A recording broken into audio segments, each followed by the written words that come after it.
Welcome to Guide Guru. We hope this video helps. You start by making sure the hardware can do HDR. This saves time. First, verify you have a Ps4 Slim or Ps4 Pro because original Ps4 lacks HDR. Next, plug an HDMI 2.0 or better cable into the televisions labeled HDR or HDCP2. 2-port, avoid adapters. Then, on the TV, enable HDR and game mode. This ensures accurate color and low latency. Once done, make sure the Ps4 is updated before moving to system settings so the software supports HDR handling. Now you configure the Ps4 itself so the signal and metadata are correct. Start by updating system software. Updates often fix HDR quirks.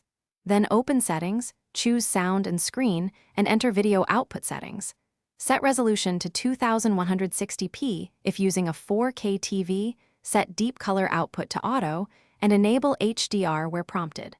Also set RGB range to full for modern TVs. If colors look crushed, switch to limited.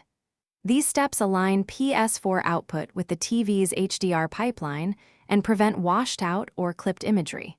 Finish by testing and adjusting so HDR actually looks right. Launch an HDR-enabled game or built-in demo. Your TV should show an HDR badge or shift in color and brightness. Next, calibrate TV brightness and contrast. Reduce peak brightness if highlights clip and lift shadow detail cautiously. If HDR doesn't activate, make sure the cable is in the correct HDMI port. Swap cables. Toggle HDR settings on both devices and reboot the Ps4 and TV. If problems persist, try a different HDR-capable TV to isolate the issue. Thanks for watching. Consider subscribing if we helped you today.